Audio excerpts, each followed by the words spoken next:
comfortable with you. I feel like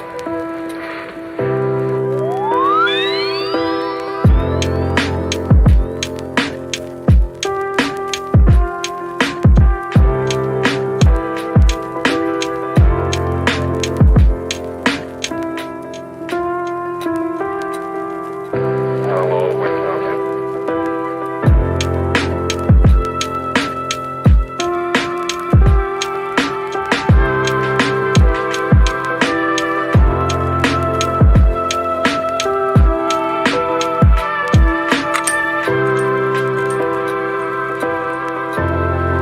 always love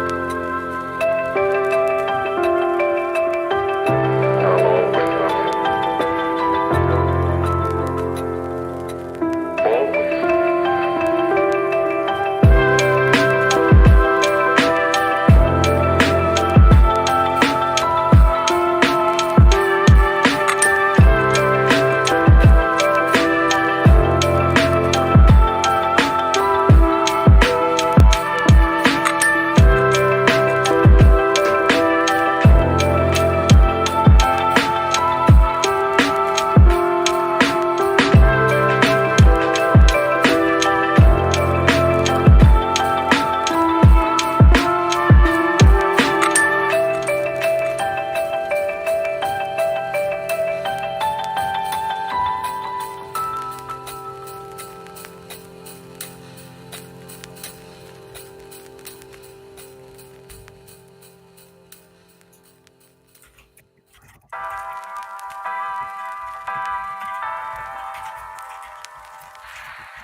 I feel so comfortable with you.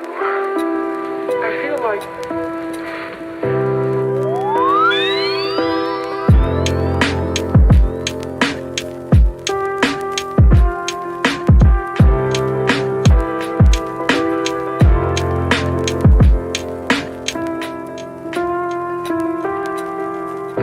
I'll always love you.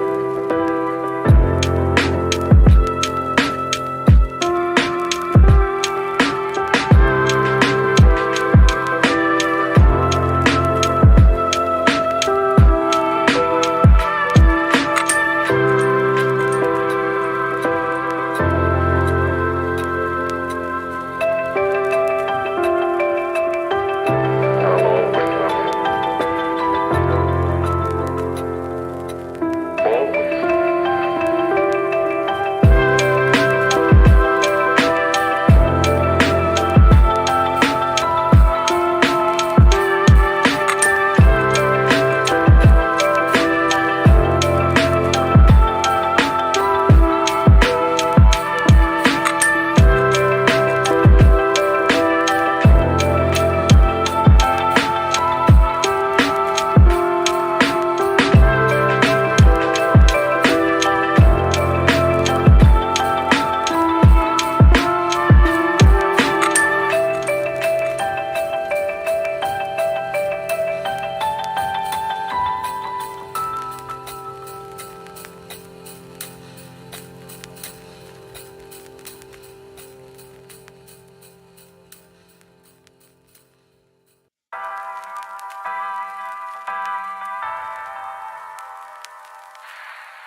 I feel so comfortable with you.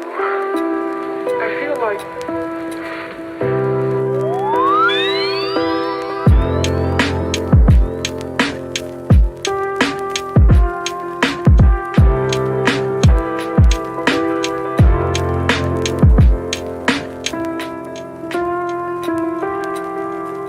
I'll always love Okay. Hello, Sam and Andrew. Or should I call you Coop? What's the preferred? Oh, wait, I think you're muted. Yeah, Coop is good. Sorry. Okay. So was that have you been called that since childhood? Yeah, it was part of my last name, and some gym teacher bro just started calling me Coop or Cooper, and it stuck. It is a good name, honestly. Did we lose Sam? He looks frozen. Oh. Let's see. I'm gonna. Oh, Oh, yep. Guess so. here we There go. it is. Here we go. Sorry, guys. We're so back. Yeah, we're so back. Okay, perfect. Okay, amazing. So yeah, Sam, are you in a co-working space or where are you? Yeah, this is a like kitschy industrial coffee shop with like 2 floors, and there's there's everything else down there. I try to come here at least a couple times a week, get out of the house, working remotely things. Totally, totally feel that. I know I start to go kind of crazy. Like I've started walking my friend's dog in the afternoons. It's like a little wiener dog. I'll go over there. So cute. Okay, well, I guess to dive into things, I wanted to ask you guys, just from the beginning, maybe even before you got into Web3 gaming, what was the first game in general you ever fell in love with? Like, what really got you to be a gamer? Yeah, for me, I played games my whole life, but the one that sticks out to me the most, I was most addicted to World of Warcraft. In high school, I was like early teens, had just moved, so I didn't have a lot of friends, and I just dove into World of Warcraft and played for like 8, 9 hours a day.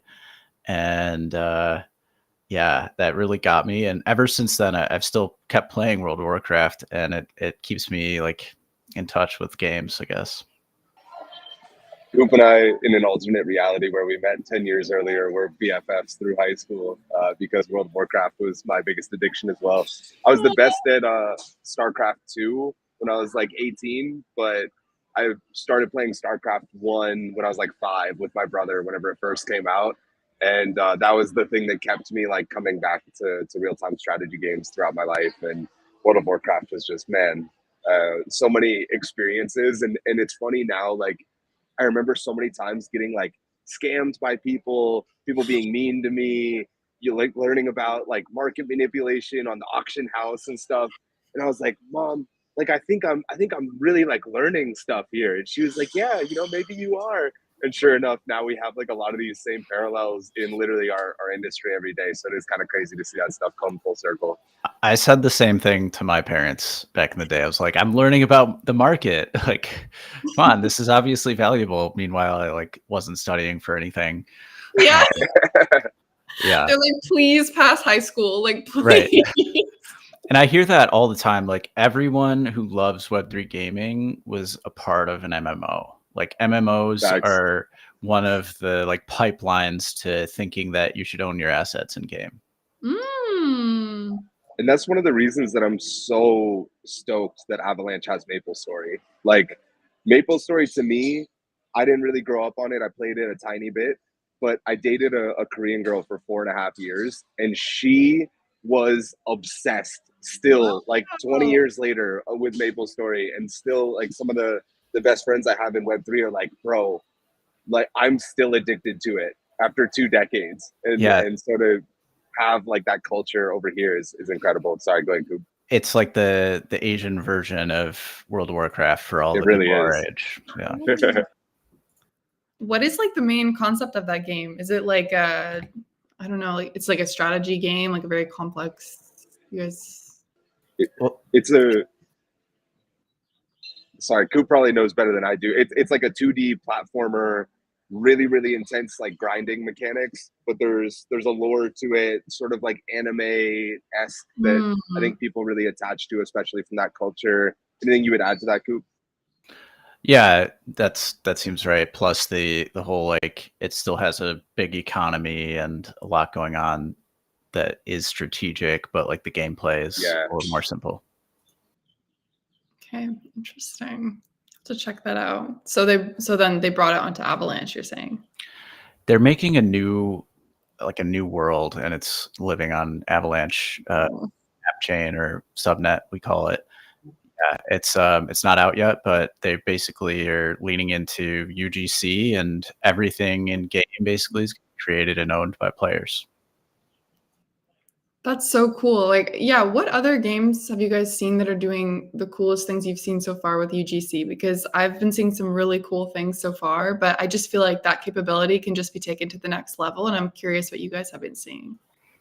Yeah, it's a big talking point because UGC has become super popular in Fortnite and Roblox and everything. But the people who create all the UGC don't necessarily own it, and so Web3 is a great value prop. Nifty Island has been really popular and a great example of UGC. And I think one that's on my mind is Shrapnel. So Shrapnel's not fully live yet, but a big part of their pitch was like you can create maps that you own and you're going to earn by people playing these maps. Yeah, throwing back to StarCraft and like Warcraft days again, I think one of the biggest value propositions or the most intriguing ones that I've heard is, a lot of amazing games have come out of those UGC tools that they had all the way back then. Dota and League of Legends, obviously being the big one from Warcraft 3's engine. And then we have Auto Chess coming out of Dota's map making engine. And so in both cases, essentially what people had to do was they made their product on Dota's engine. It became super popular.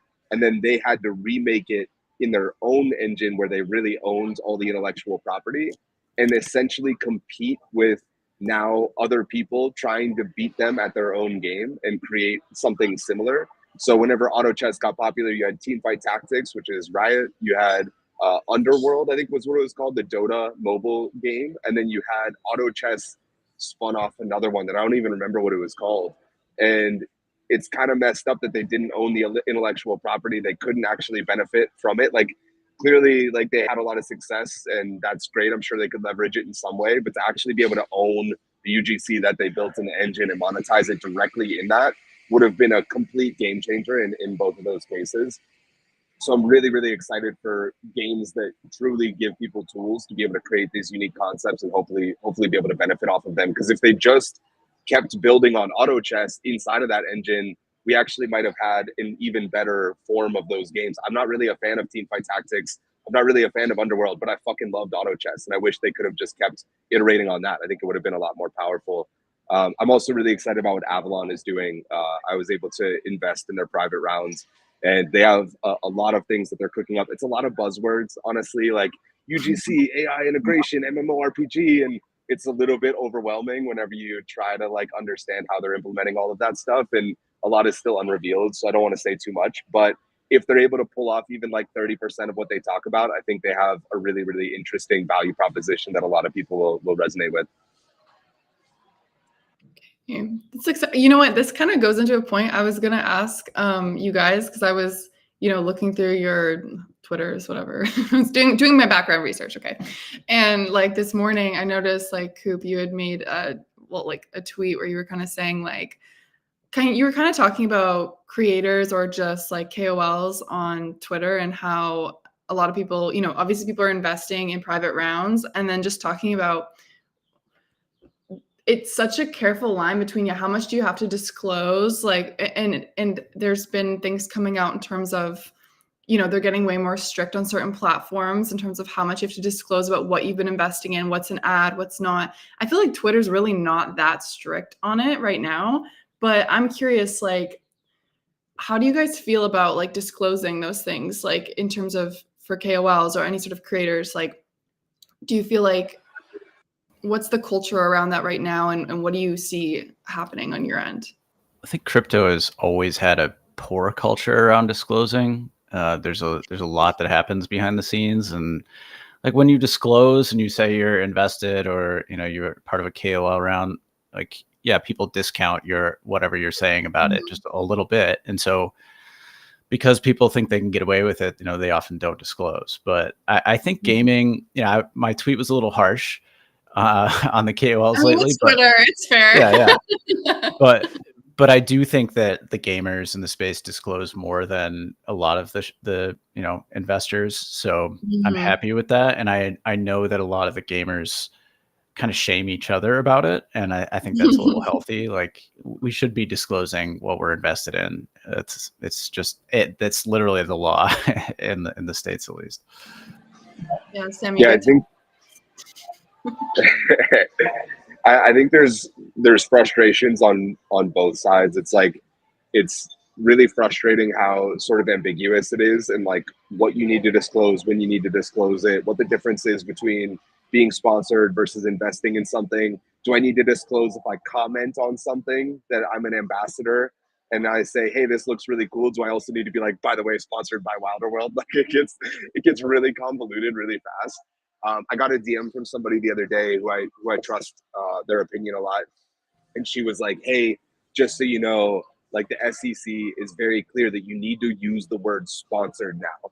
So like sometimes I know you say like partnership, and I don't want you to get in trouble because you didn't say sponsored. And that kind of over specificity really frustrates me, because it's like, man, Yeah. I'm doing everything I can, and then because I said like ad instead of sponsored, or partnership instead of, like, then they're gonna come for me of all people, Yeah. versus like the guy that literally is screaming about meme coins from the top of his lungs. Like that's Yeah. such a, I don't know if that really will happen, but I think a big part of the problem is so much of it is retrospective. Like we're trying to do the best we can in case anybody ever comes after us. And that's a much different mindset, especially with a lot of people here that have very short-term mindsets. They're just trying to make a bag for 6 months. Like I'm trying to build a fucking empire with cool people so we can make video games for the rest of my life. I don't care about how much money I make in May. Like it really means nothing to me. And so we're always trying to find the balance of like this is why we can't have nice things is a thing that comes like pops in my head a lot, of like they're ruining it for people that are actually trying to build long-term value props. Like Avalanche and I have like over a year long relationships from the sponsor perspective. And that's true with like Games GG and myself as well. There's a lot of like long-term things, but then other people get like single tweet deals where they're like, I can get away with one without saying sponsored. And then that just makes us all look bad. So I think it's a source of frustration for sure. Yeah. Anything else to add to that, Coop, or do you feel like that covered it pretty much? Yeah, you got it. Yeah, no, that makes sense. I feel like in general, yeah, when it gets that specific on wording, especially when it feels more like a partnership. Like if you're working on something with them long term and you're actually, it's a two-way street. They're not just, sending you free garbage in the mail. Like you're actually working with them on projects. Like it also gets into this, not like a pride thing, but it's like it feels like sponsored does feel different from a partnership in a lot of senses of the words. It gets into the, Totally. Yeah, I think like Sam said, we have a year-long relationship. I hope Yeah. at times it's not always sponsored, right? Like I didn't always ask Sam to like go tweet about something. We're building a relationship, and so like, what are the rules about him just being excited about Yeah. something? Yes, technically he's sponsored, but like, yeah. Yeah, that's another really good point. The sponsorship only pertains to one Twitter space, but like they sent me an AVAX phone, and I was like, this is awesome. I'm gonna include this in like 20 pieces of content. And so is that sponsored? Like because it came from a sponsor, and do I have to disclose that on every tweet? And like, can I not assume that people know at this point, after me and AVAX making content together for like 7 months, that like we have a relationship? Or do I have to say it every time? That ambiguity, I think, is just really, really irritating for everybody. And the fact that like Twitter won't ever come after me and say, hey, you got to be careful. The SEC will just be like, hey, for 5 years, we found 74 instances in which you didn't properly disclose. So therefore you owe us, or you're going to jail. Like that's scary. I'm just trying to be a law-abiding citizen. I don't want to go to prison because I like accidentally, it's terrifying sometimes. It reminds me of crypto a little bit. It's all like retroactive. Yeah. The Right. rules are not super clear. Like, and influencer marketing is still pretty young. Like, 5 years really is like when it started. So the rules need more clarity for sure. Yeah, I feel like it's the creator, like being a creator for you guys, and then also being in crypto. It's just like you guys are building the boat, like yeah. ocean. Like Totally. I'm sure the rules and probably filing your taxes, like everything is probably just like it's all a nightmare, but we love it. I mean, I think I could speak for Sam too. Like it's a lot of fun, and have like had a blast building in the space. Yeah, well said. I wouldn't have it any other way, but tax season definitely had me second guessing my life choices. Yeah, do you guys go to like someone specialized now? Like, are there enough people who are specialized in crypto where you can go to a tax specialist who like will file for you like with that? Like, is that something that a lot of creators do? You don't have to speak personally, but I'm curious, like, are there enough specialists in the space to even get somebody? There are definitely some. I think the software is actually really helpful. Like I think I used CoinTracker, and CoinTracker made it pretty easy from a not from a sponsorship. I don't take sponsorships really, but you know, Yeah. from a transactions and stuff on chain, it was really helpful. Yeah, I forget what I ended up using. I have the bookmark here somewhere, but yeah, the software has gotten significantly better, which we knew it always would because everything's on chain. Like that's the whole fucking point. We get sorry, I keep swearing. I'm passionate about this stuff. But the thing that's really hard is finding good business accounting advice. Like I'm trying to figure out again, best compliance. Like, hey, if I get this sponsorship money, it needs to go to a special wallet that's only for business transactions and not my personal transactions. And like Gamified LLC owns that wallet, but can I send it to my personal bank account? And how do I like finding a guy that can answer those questions and be able to give me feedback that represents, again, best compliance is a term that we use a lot in American taxes of like, they recognize that their laws don't necessarily meet the standard or like have enough detail in order for us to like follow it to the T. So if you ever get audited, what they seek is like is best compliance, which is like, did you try with all the information and resources that you had to best comply to the best of your knowledge or whatever? And so I'm trying to just find the person that can at least get me over that threshold so that if anything happened, we could all sleep at night. Yep, somebody who loves the fine print. They're going to be in the trenches for you. They're going to find section, line, whatever. Exactly. Yeah. Okay, well, kind of, I want to ask, is there anything you guys are currently, whether it's a project you've recently come across or something you're personally working on, collaborating on, is there anything you're really excited about that you have been touching on, working on personally that you want to talk about? Because I'm kind of curious what you guys are up to. Goop has an inquisitive look on his face, so I'll take this one first. Wheels are turning. Yeah.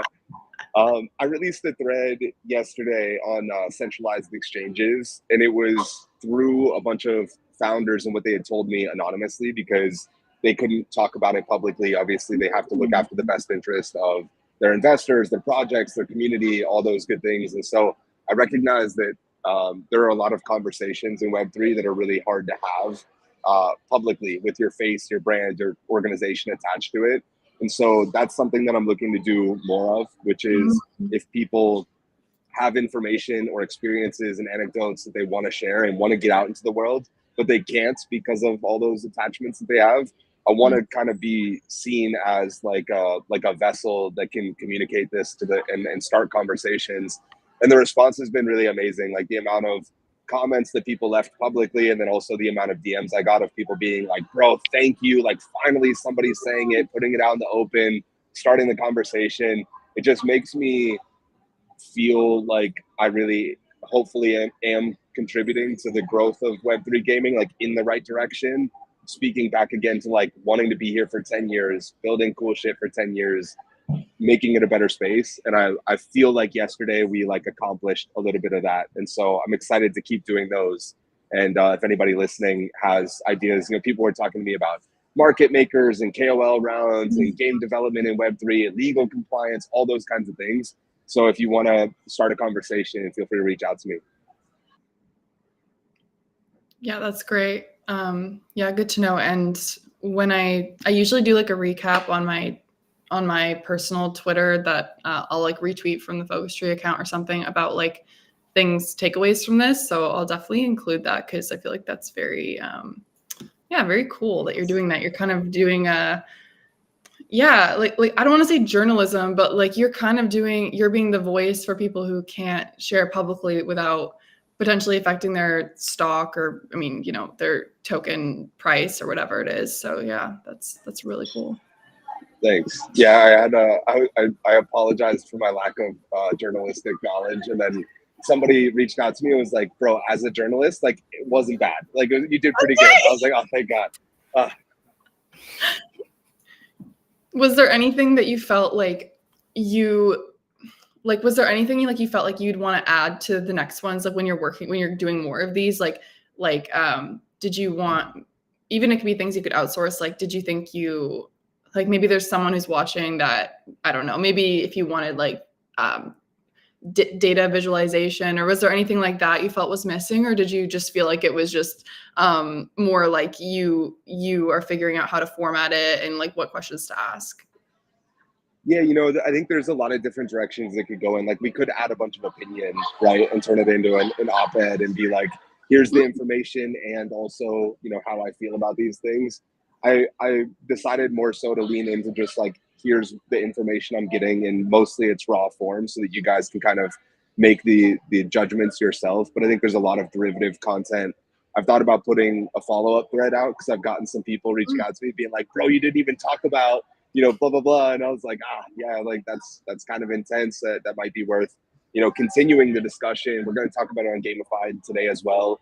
There's going to be LinkedIn content that comes out of it, etc. So there's really like a lot that can be done.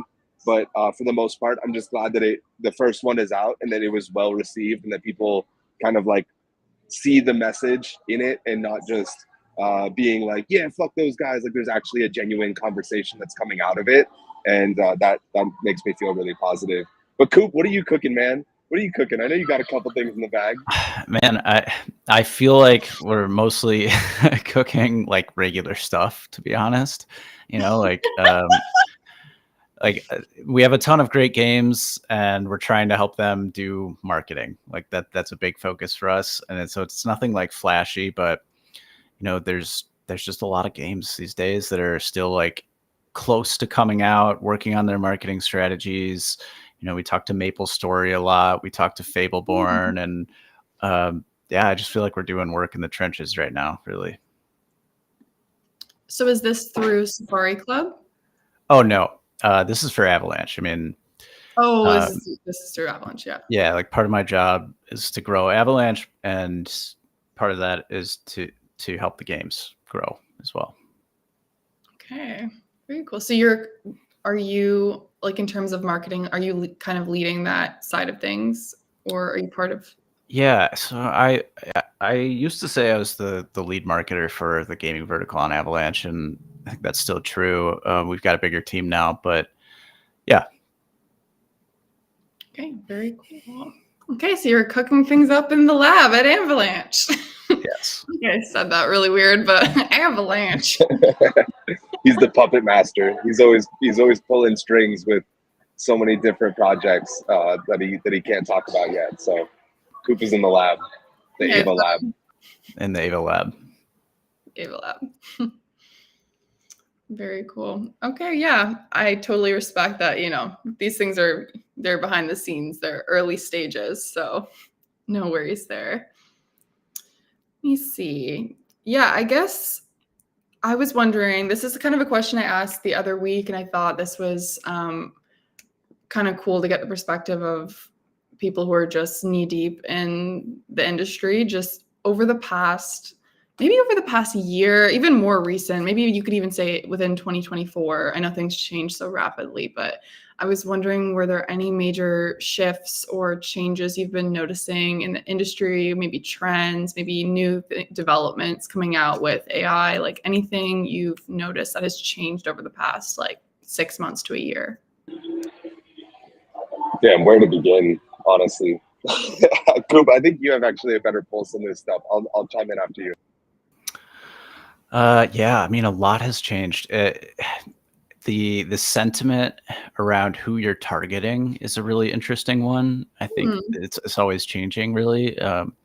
But I feel we've seen some differences there, meaning like, who are the games really building for? Is it, the Web3 people who really care about this stuff and they're into crypto, or is it, a Web2 audience?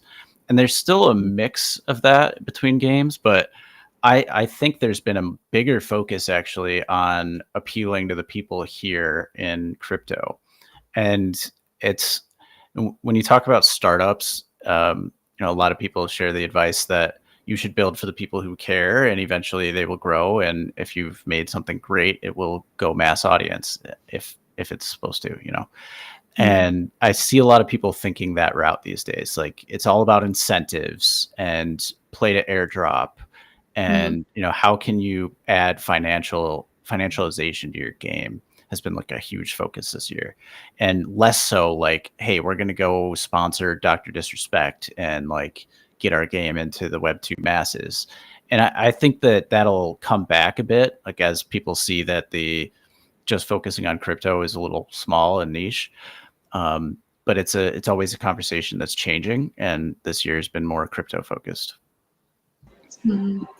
Yeah, well, I think we're really right now seeing the cyclical nature of everything, which you know, we always do. But I think whenever things are really exciting, it's easy for people to kind of get lost in the sauce and forget how rotational capital works and how ADD we all are. I attribute it to, you know, whenever I first got into the space, late 2021, it was like bull market, every game cooking out of control, we're going crazy. And then we realized that like we were basically just investing in ideas. And then it happened again. Everything, it's a year and a half later, everything is cooking, a bunch of stuff has been washed out. So we're like, all those idea things are kind of like gone now, and it's games. And then we started playing them. We were like, okay, it's like alpha of games. Like, they're still sort of just ideas or like demos or, you know, good like hour-long loops or whatever it may be. And my belief is that we're gonna kind of consolidate for another year. I don't know, maybe another 3 months of market craziness, whatever, but like we're gonna kind of consolidate, and then next rounds of bull market for gaming is gonna be like, holy shit, like Parallel is really out now with like 1,000 cards and insane gameplay. And then there's, you know, hopefully Avalon or Oh Baby Cart with like 30 tracks and 20 cars, and like really you can spend a lot, you can become a devout fan of these games and like pour your life into them, the same way that Coop and I are talking about World of Warcraft or StarCraft or auto chess or whatever, where you have such deep gameplay that you can become obsessed with it. Because right now you get obsessed with it for like 2 weeks, and then you're like, I kind of did it all. Okay, what am I going to focus on next? I guess another play to airdrop. Oh, like Ordinals is cool because there's a lot of money over there. You get distracted. So I'm hopeful that whenever that happens and people can become obsessed, that's whenever we really have that like up and to the right. I don't know which direction on my camera is to the right because it might be mirrored, but up and to the right of Web3 gaming. And so as far as like what we've seen and what we've learned, it's really just like, yeah, people going to Ordinals and Runes. I haven't heard about Runes in 3 weeks because turns out people didn't make much money on them. So there they go. I haven't really heard about AI in a while either because, you know, it turns out after like the 47th AI project, you can't really tell which one's legitimate. Same thing with DPIN. You get 500 companies all being like, we've got 700,000 computers linked. And then you go, oh, okay, you know, I guess I'll put money in 5 of them and pray for the best. And turns out that's not very sticky either. You know, you just kind of get tired of it. So I think the core thesis of like gaming is the stickiest thing because you can put your hands on it and enjoy it and actually immerse yourself in it over a long period of time. I can't do that with a cloud network of compute. Like that's not viable or tangible in my hands or, you know, in my daily life. So I still believe in the thesis. It's just, you know, it's going to take a while to get there, which we've always known, but you know, we're patient. And AVAX is too, right? AVAX is building like 4 or 5 of the best products. MapleStory, Gunzilla, or Off the Grid is what it's really called, Shrapnel, these games that like we really believe in, and we knew it was going to take a long time. Paul Bender's been building Wildcard for 6 or 7 years. Like gaming is a long con. It's not a short-term fix unless you're pumping out hyper casual crap in, you know, a month or 2. Yeah, I really resonate with that. Like we went through a phase, the Web3 gamers went through a phase of like we're just waiting for the games, and then we got a bunch of tokens and like everyone was hyped. But now I kind of feel like we're back to like, okay, we're still just kind of waiting for like the games to fully release. And yeah, Avalanche is like pretty comfortable talking to developers, not overhyping anything, and just finding the people who want to really build something cool. Yeah, because like you're saying, it's kind of like, okay, if you think of a really sick game, if it's only available, forget Web 2, Web 3, if it's only available on a very specific console, you went and you bought that console if you had to. This was, you know, whatever, 10 years ago. It's like if it was only on like Xbox for some reason, like you would go and save your money and you would like go buy it as a kid. Like you'd be begging your parents for an Xbox. And it's kind of, I feel like the same when it comes to Web 2, Web 3. It's like if you make an amazing product that people love and it has a great story and you can get totally immersed and it's only available if you do this thing, people won't mind setting up a wallet or people won't mind doing that extra step because we're already used to, you know, buying a certain console or you know, all these things. It's like when you, I don't want to make it sound like a gambling addiction or something, but when you want something that badly, like when it's a storyline that's just like hooked you and all your friends are doing it, like you'll do anything to do it, I think, really honestly. Well, hopefully in 18 more months too, if we do have that next cycle where it's like full games, I think the progress that we'll make in reducing friction will be equal to, if not even greater than, the progress games themselves have made. We had a topic on Gamified a few weeks ago that was investment in infrastructure had flipped investment in gaming, or like gaming infrastructure. And so with that in mind, like Stardust, another sponsor of the show, and they also work with Avalanche, their ability to reduce friction with wallets and have custodial wallets that are shouldering the liability of private keys and all that stuff, like those kinds of strides are being made. So hopefully we can get to that point where it is as easy as playing anything else, and there's nothing but additional benefit and way less, you know, drawback than what we currently have of all that friction and risk and the stuff that's just like really messy and kind of difficult, you know, the reasons that onboarding is so hard. So my hope is that those things equally kind of like raise in caliber, or whatever the word would be, at the same time, so we can end up at a good spot. And I think on the topic of like what's changed, that has improved a lot. Like there's a lot more experiences where you're just signing up with X or your Google account, and there's a wallet on the back end. Stardust, great example of who you should talk to do this. So I'm on the same kind of mindset that both are going to keep improving, and we've already come quite a far way. Yeah. That makes a lot of sense. Like I feel like breaking it down piece by piece is I've seen that in a lot of games recently where it's just way simpler to wait longer. Like you can wait a lot longer before you have to connect certain things. Like you can kind of get a taste before you get into setting things up on the back end. And then by that time you're like hooked. So you're fine to spend 5 minutes doing that or whatever, 2 minutes, 30 seconds, you know? Yeah. You have to have that, like, have invested that time and like seen how good it is. Then you're like, okay, all right, I'll set this up. I was wondering, I just was thinking while you two were talking, but do you think, like, legitimate question, do you think that every game coming out, like moving forward, if you're thinking over the next 5 years, 10 years, even if a game is going to have longevity, do you think that every game needs to appeal to a Web 2 audience and like be able to appeal to a Web 2 audience? Or do you think there's room for games that are like very specific to a Web 3 user? There's definitely games that are currently very specific to Web3, and I think there's always going to be a room for it. And it's just like the heavy speculation games. Like there's a game called Gangsters Arena. It's like, I don't think their goal is ever to appeal to Web2 people, but there's, you know, because they're hyper focused on what the Web3 people care about, they have an audience for it. And like Fantasy Top is another good example. You know, maybe not everyone considers it a game, but it is. And, you know, I don't think they've made like what, $10 million since launching. I think a lot of people would be really happy with that in like the lifetime of their game, you know, and all they have to do is target the Web3 audience with that speculation mindset. You know, it's not for everyone, but there's definitely room for it. Yeah, two great examples. I was thinking of Fantasy Top as well. I think honestly that's the thing that has product market fit right now. Like if anything, it is the actual benchmark for proving that these things can be successful. And I think hopefully we get to the point where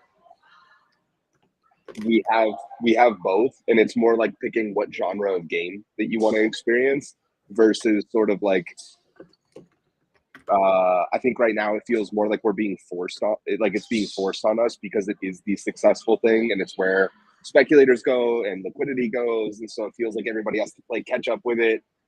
That feels gross. But at some point, if it's just like, hey man, I like fantasy sports, so I'm gonna go over here, and I'm like, oh, I don't really like that stuff. I'm gonna go over there, and everybody can have their ecosystem, and they don't really like affect each other as much as they do right now, where there's one pool of attention and it just kind of shifts constantly. That's a much healthier environment, I think, and I'm really looking forward to getting there. I do think there will always be Web3 like speculators that just really love this stuff, and it doesn't surprise me that those people that love the gambling and the outsized ROI of understanding mechanics and jumping on it fast were the early adopters that are here at this stage of like this emerging technology. It makes total sense.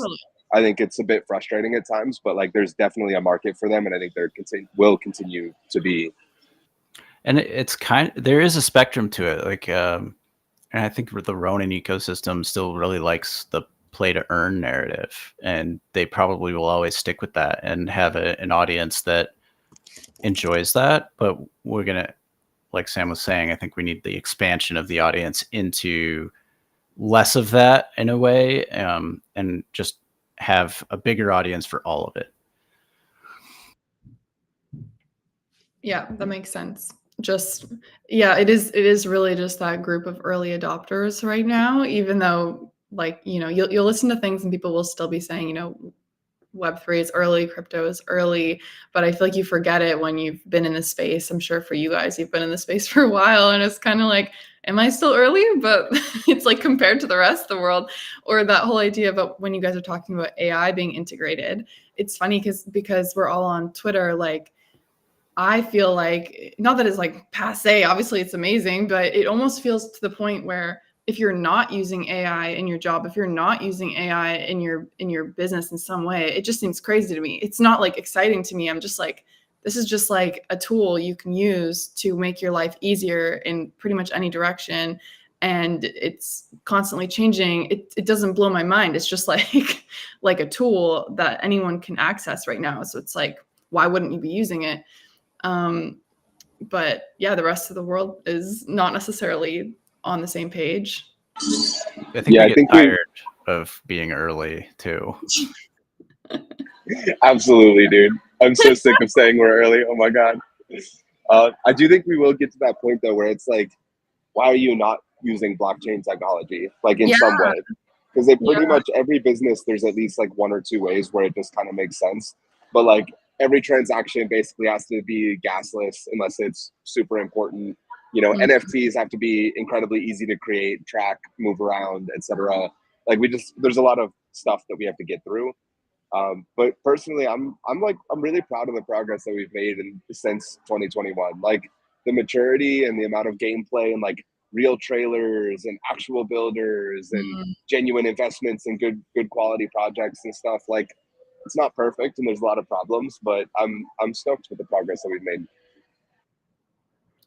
Do you guys feel that the talent being drawn into the space at this point, I feel like it's tricky because it's not like we were like, I don't know, it's hard to compare to, the internet bubble or something, because I personally was like, I don't even know how old I was. I was like 3, I don't know. But so I feel like it's hard to compare. But when I hear stories about the amount of talent that was going into it, I'm curious, what do you guys think about, like where the talent pool is at, people being drawn into Web3 crypto? Like, do you find it is those early adopters, like very creative people, a little offbeat? Like, I'm curious how you find the people in the space right now.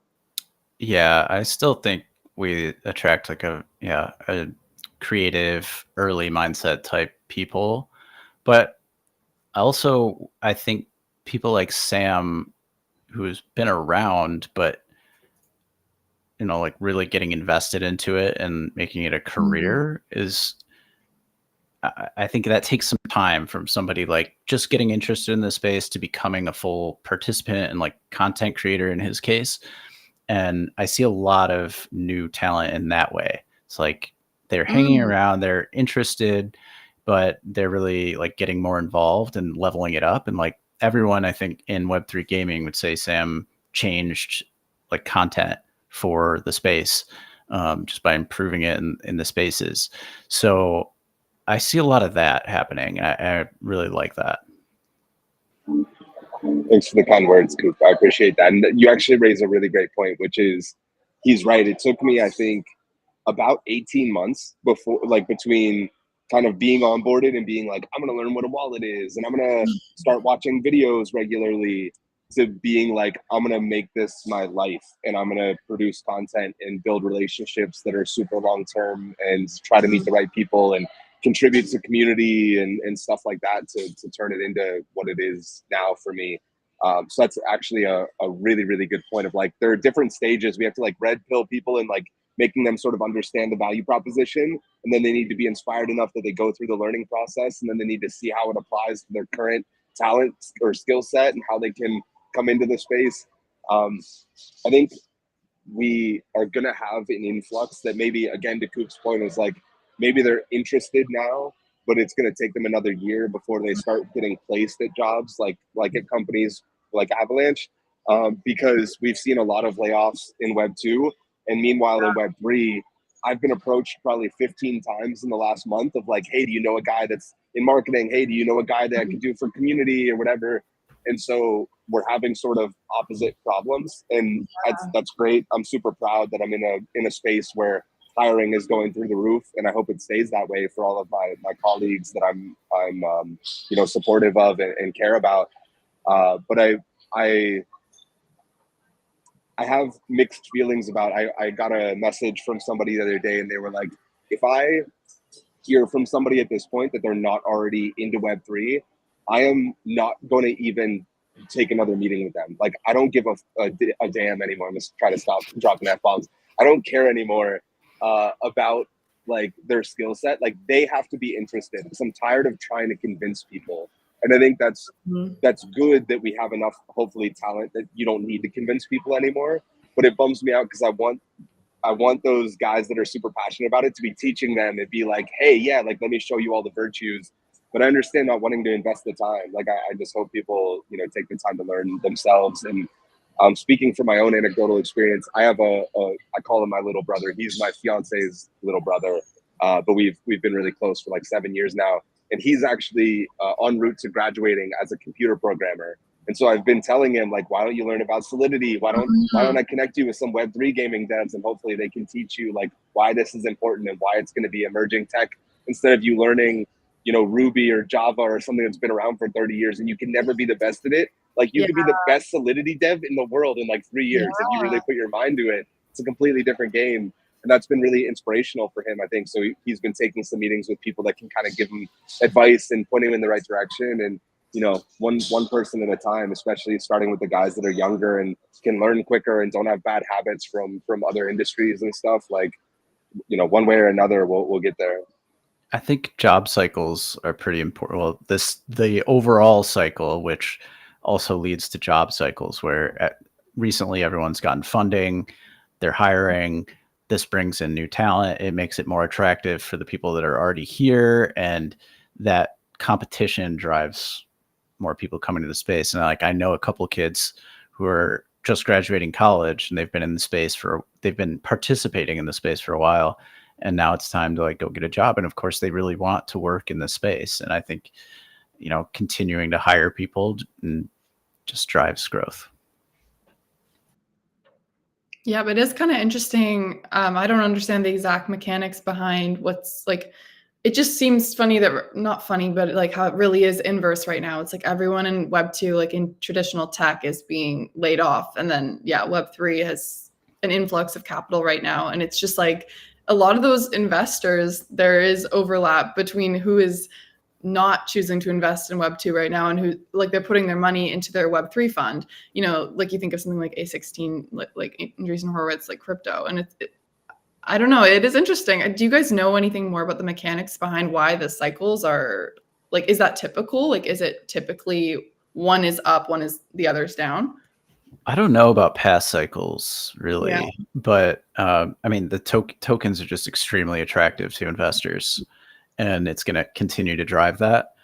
And we especially see it in gaming. So like gaming is, it's not that the gaming industry as a whole is struggling to make money, but it's getting consolidated and there's a lot of studios going out of business, whereas raising for a game in Web3 is much easier, just largely due to tokens. I mean, the fact that you can have an exit without selling the company and it's liquid is just really attractive.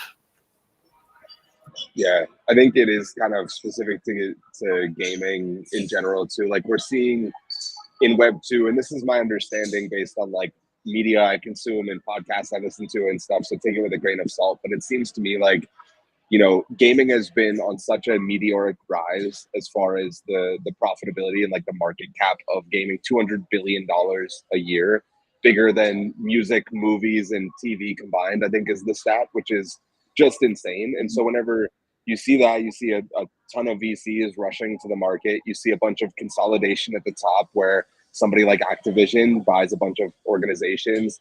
Embracer being the big one that I think is like, I would give them my like stamp of disapproval in the way that they've operated, where they basically just took a bunch of studios and a bunch of intellectual properties and like kids at a dance when they're 12 years old tried to like pair them up awkwardly and were like, go have fun. And sure enough, it looks really fucking awkward whenever you do that. Damn, another F-bomb. Your boy's in shambles. But you know, the perfect example of this is like the Gollum Lord of the Rings game, where you have a massive IP, insane budgets. The studio has like $5 billion. And sure enough, they just couldn't execute at any level because it has no soul. It's like paint by numbers, trying to push these things through out the door. And meanwhile, you know, in Web3, yes, we have like predatory investors. Token unlock schedules are kind of disgusting sometimes. But many of the builders, whenever you get through like some of the scammers and the people trying to extract so much, the builders that are here are genuinely so excited about the technology and so excited about their ideas and what the technology unlocks in their ideas. And because of that, what we lack in like, I think scale, we make up for in passion, and to Coop's point, liquidity. Like token unlocks are so incredibly appealing, especially whenever there is all of that competitiveness and VCs are throwing money at game studios. You know, 9 out of 10 fail, but a token unlock can get your money back before they ever fail, right? So it's like this weird alignment of incentives that has created two very different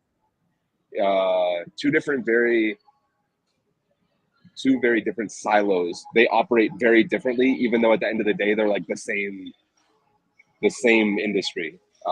So I think for that reason it's super interesting, but at the same time it's like not necessarily healthy, and I don't know that they actually are inverse of each other. I think that might just be a coincidence personally. What I like is like the A16Z is a good example where they have a crypto fund. They also have a gaming fund, and the gaming fund isn't just crypto games. And I like that they blend the two. I feel like that's really helpful to us as an industry, that they're not just a crypto fund, and they're doing a bit of both, and that blending is healthy for us. Yeah, and they have Speedrun. I'm sure you've seen that. They're promoting it. Super cool.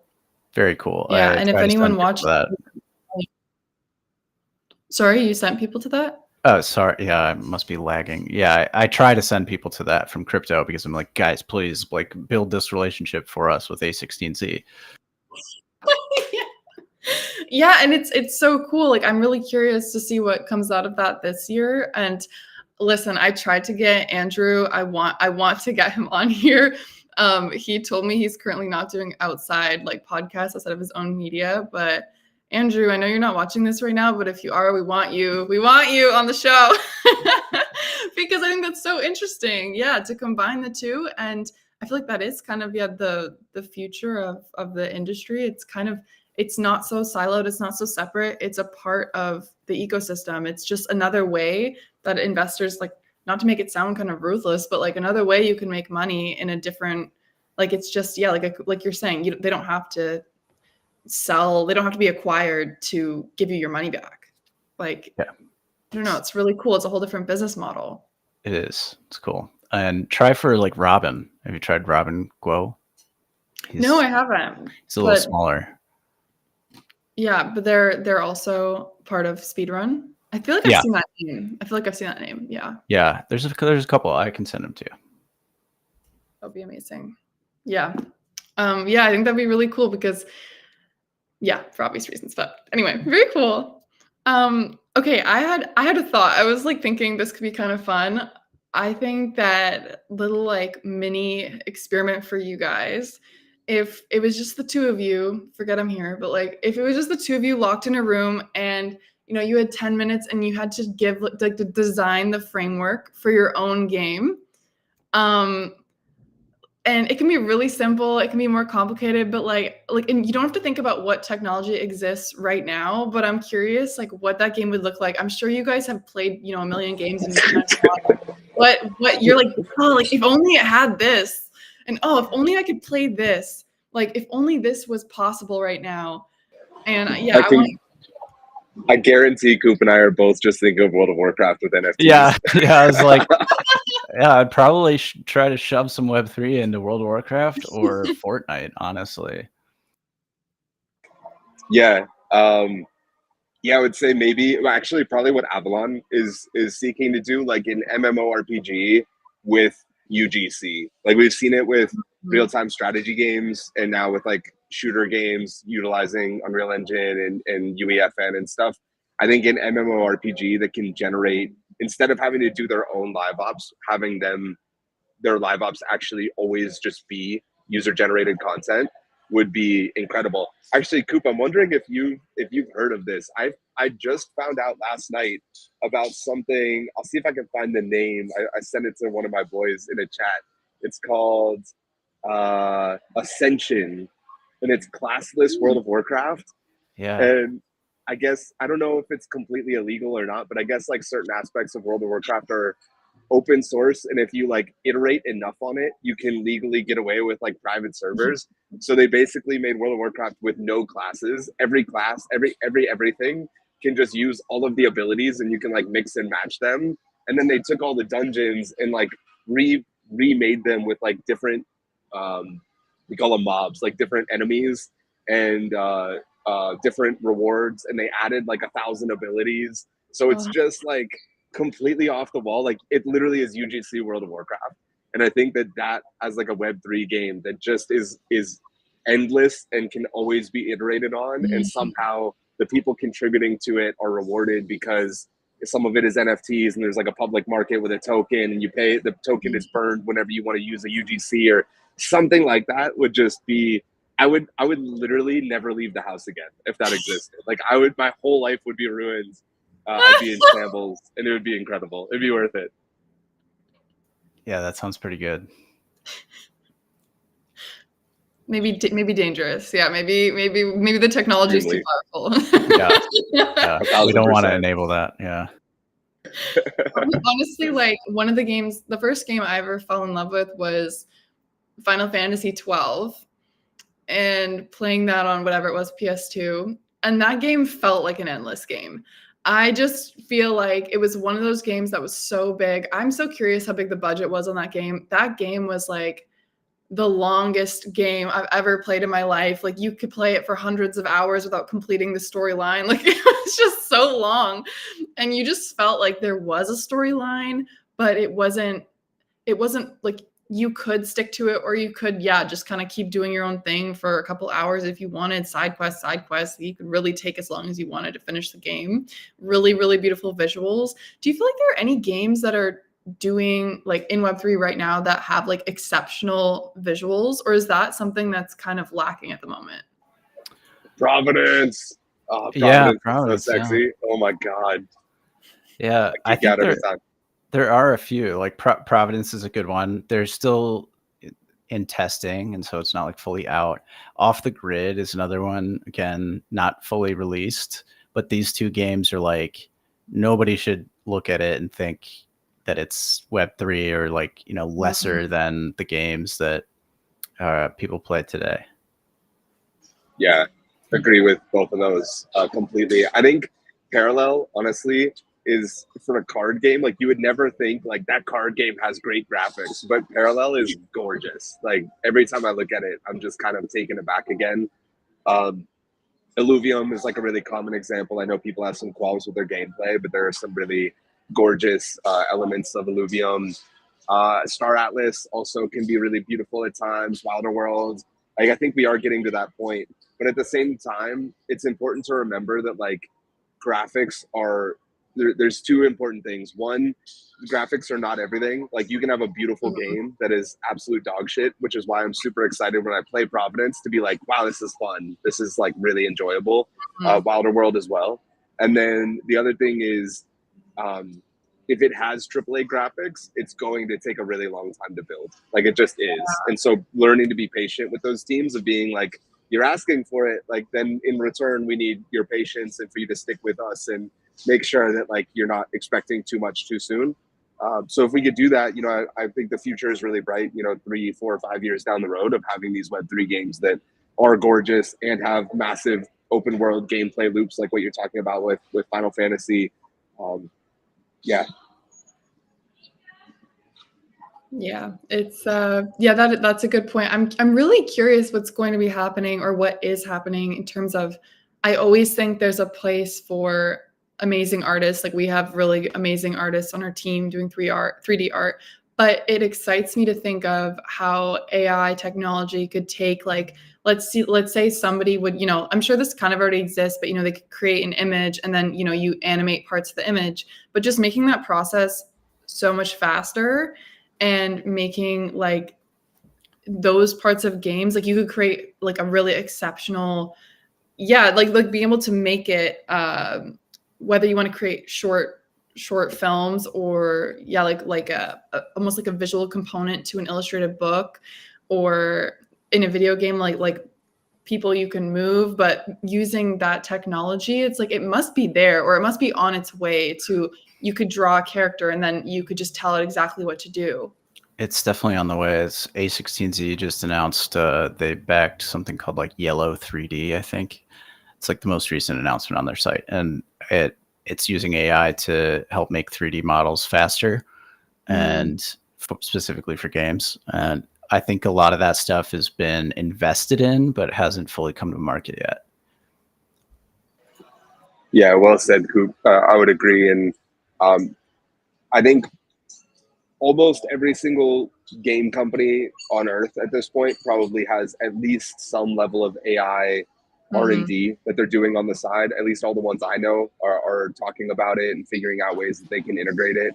And then you have really extreme examples of, like, Paul Bettner shared something that was literally like prompt to game. So you can type in like, I want a platformer that's something, and like it looks terrible, but it's literally a playable like 2D side-scrolling thing that's like a jungle or a winter wonderland or a whatever already, right? And this is something that's like a relatively new concept and new technology. So we've seen that AI both has an insane amount of investment into it, and also has an insane amount of like talent going to it, like back to that discussion of onboarding talent. And so because of that and how revolutionary the tech is, it's compounding really, really, really fast. So I think we can't even imagine in 3 years what it's going to be able to do for the industry, especially again with all that money pouring into it, and the cloud computing and the chip shortage is like kind of, you know, getting sorted out, and like all these factors. Well, I listened to Sam Altman talking the other day, and he was like, honestly, like the infrastructure is the thing holding us back more than anything. So it's they have the ideas, they have like the code and the whatever, but it takes computers that are worth like $10 billion to be able to do some of these larger scale things. And so without it, you know, good idea. Just like the games and blockchain technology. It's like you can have the best blockchain idea in the world, but if there aren't 10 infrastructure things in place and a gasless chain and a subnet built to your needs and all that stuff, like it doesn't matter, right? It's just another pitch deck. So we'll get there sooner rather than later, though. Yeah. Okay. That was a really good point. Yeah. And thank you guys so much for coming on. I feel like this is a good point to kind of wrap it up. I guess like the question sometimes I ask at the end of the show, which I feel like is kind of funny to see how people react, is because our app is a focus app, and I'm always curious, like if you have to rate yourself scale of 1 to 10, how addicted are you to your phone? 10. Yeah, I'm on my, I mean, like it's obvious if you look at my Twitter how much time I spend on my phone.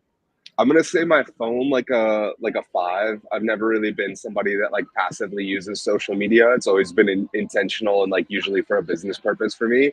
But I'm like a 10 out of 10 addicted to my computer. Like my laptop goes Ah. with me everywhere, and I'm always like working, whether it's on an idea or like a like show preparation. Like last night, Mhm. I was watching TV and had a friend and my fiance over, and literally was doing show prep and writing introductions and stuff like the entire time. It just never turned off. That kind of stuff is constant for me for sure. Okay. Very interesting. Yeah. Makes a lot of sense. It's hard to turn it off when, especially when like the fully remote culture and you're getting like DMs, you're getting messages, emails like 24/7, Telegram, like it's always popping off. So it's definitely. Especially it's Yeah. like a global industry, like Korea and Japan are a big part of our market, and they're getting up when I'm like logging off. And so, yeah, I'm on my phone. Yeah. That the fact too that there's so much money to be made or opportunity in being available. Like I've literally lost 5 figures worth of NFTs or investment or whatever just because I didn't check my Discord DMs at like 9:30 or midnight or whatever, because somebody in Eastern Europe or Asia or something was like, hey man, if you can do this right now, or like there were investments I missed out on because they sent me the wallet address and I didn't respond within 4 hours, and the window closed. And it's like, you have enough experiences like that, and it literally just like feeds the neuroticism in your brain of like, I got to check one more time because what if something came through? And it's really unhealthy, which is why I always try to come back to that long-term mindset of like, I'm here for 10 years, not 10 months. Like, it's okay if I miss a couple of things because I got to be healthy and like not an insane person. Yeah, like you can't start falling apart because you're getting 3 hours of sleep a night or something. Yeah, exactly. Yeah. Okay. Well, thanks you guys. It's been great having you on the show. And I love how there's clearly like the rapport built between you two. Like you speak together really well. I feel like it's a niche skill to come on these things because there's like that slight lag where you have to like wait a second to see if they're done talking. So yeah, you guys are definitely experienced at it, which is pretty cool to watch. We're mind melded. Coop is my boy. No matter how much distance is between us. Okay, well, have a great day, you guys, and thanks again. Thanks, Emily. Thanks, Emily.